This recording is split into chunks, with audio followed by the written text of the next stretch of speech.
আর এবার যে ছবিতে চোখ রাখছি, ঝাড়গ্রামে ঘাড়ে নিঃশ্বাস ফেলছে টানা বৃষ্টির, অবিরাম বৃষ্টির বিপর্যস্ত পরিস্থিতি। টানা বৃষ্টিতে ঝাড়গ্রামে নদীর জল বেড়েছে, ফুসছে কংসাবতী, সুবর্ণরেখা, ডুলুং, চিল্কিগড় কদয়ের ওপর বইছে জল।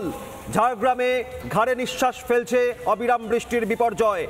বিচ্ছিন্ন জামবনি চিল্কিগড় যোগাযোগ বন্ধ, একাধিক রাস্তা, চরম ভোগান্তি এলাকাবাসীর। যে ছবি আপনারা দেখছেন, স্রোত বেড়েছে ক্রমশ, আর একই সঙ্গে বাড়ছে আতঙ্ক, কারণ লাগাতার বৃষ্টিতে ফুলে ফেপে উঠেছে কংসাবতী, সুবর্ণরেখা, ডুলুং নদীর জল। বিচ্ছিন্ন হয়ে গিয়েছে জামবনি চিল্কিগড়ের যোগাযোগ, চিল্কিগড় কদয়ের ওপর দিয়ে বইছে জল। যে কোনো সময় বড় বিপর্যয়ের আশঙ্কা। অবিরাম বৃষ্টি, লাগাতার বৃষ্টিতে জঙ্গলমহল ঝাড়গ্রাম, সেখানে মানুষের অত্যন্ত কঠিন এক প্রতিকূল অবস্থার মুখোমুখি হতে হয়েছে। যে ছবি আপনারা দেখছেন, বিচ্ছিন্ন হয়ে গিয়েছে জামবনি চিল্কিগড় যোগাযোগ। ঝাড়গ্রামের এই সার্বিক পরিস্থিতি, অবিরাম বৃষ্টির জেরে কি পরিস্থিতি তুলে ধরেছে আমাদের প্রতিনিধি রবীন্দ্রনাথ মাইতি, দেখুন। গত 3 দিনে যে লাগাতার বৃষ্টির জেরে বিভিন্ন নদীর জল ফুলে ফেপে উঠেছে কংসাবতী, ডুলুং, সুবর্ণরেখা। এই মুহূর্তে আমি ডুলুং নদীতে রয়েছি। ডুলুং নদী জামবনি ব্লকের চিল্কিগড় এলাকায়। ডুলুং নদীর যে কজয়, সেই কজয়ের ওপরে রয়েছি। দেখতেই পাচ্ছ যে কজয়ের ওপর, ডুলুং নদীর ওপর কজয়ে বিপদ সীমার ওপর এর আগেও একাধিকবার বৃষ্টিতে যেভাবে জল উঠেছে, এবারে তার থেকে আরো বেশি বিপদ সীমার ওপর জল বইছে। যে বিপদ সীমার ওপর একেবারে জল বইতে শুরু করেছে, মানুষজনের যোগাযোগ বিচ্ছিন্ন। জামবনির সাথে চিল্কিগড়ের যেমন যোগাযোগ বিচ্ছিন্ন, তেমনই দেখা যাচ্ছে যে এইখানে যে চিল্কিগড়ের এক পাশে রয়েছে রাস্তা, এক পাশে চিল্কিগড়ের মন্দির, চিল্কিগড় রাজবাড়ি। যারা পর্যটক আসছেন তারাও ঘুরে যাচ্ছেন, কারণ কি চিল্কিগড় রাজবাড়ি যেতে পারছেন না। এইরকম ভাবে লাগাতার বৃষ্টির জেরে একদিকে ব্যাহত হচ্ছে জনজীবন, মানুষজন।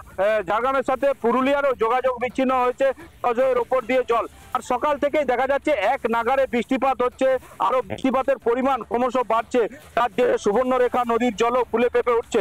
সুবর্ণরেখা নদী তীরবর্তী সাকরাইল ব্লক, গোপীবল্লভপুর 2 নম্বর ব্লক, নয়াগ্রাম ব্লক, একাধিক ব্লক নদী তীরবর্তী এলাকায় প্লাবনের একটা আশঙ্কা দেখা যাচ্ছে, যার ফলে চরম সমস্যা বাড়ছে সাধারণ মানুষের। প্রশাসনের পক্ষ থেকেও নজরদারি চালানো হচ্ছে, যে কোনো ধরনের দুর্ঘটনা এড়ানোর জন্য নদী তীরবর্তী এলাকার নজরদারি রাখা হচ্ছে। যে ছবি আপনারা দেখছেন, ফুলে ফেপে উঠেছে কংসাবতী, সুবর্ণরেখা, ডুলুং। এই প্রাকৃতিক পরিস্থিতি কবে ঝেড়ে ফেলে পারবেন ঝাড়গ্রামের মানুষ? এই প্রতিকূল অবস্থা থেকে মোকাবিলা করবেন কিভাবে, কি বলছেন স্থানীয় বাসিন্দারা, দেখুন। আমি এখানে চিল্কিগড়ে এসেছিলাম, রাজবাড়ি এখানে ঘুরতে এসেছিলাম, কিন্তু এই চিল্কিগড়ের চাতালে জল উঠে যাওয়ার জন্য আমরা যেতে পারিনি, আমাদেরকে ফিরে আবার যেতে হচ্ছে। কিন্তু এসে ভাগ্য খারাপ যে এই চাতালে জল উঠে যাওয়ার জন্য আমাদেরকে ফিরে যেতে পারিনি। তো অনেকদিন অনেকভাবে চেষ্টা করেও আমরা কিছু করা যায়নি। এইবারে শুনছি নাকি হবে, জানি না।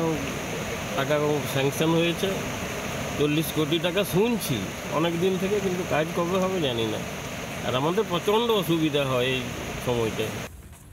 নানা ধরনের কন্টেন্ট দেখার জন্য লাইক করুন, শেয়ার করুন আমাদের ফেসবুক পেজ, সাবস্ক্রাইব করুন আমাদের ইউটিউব চ্যানেল।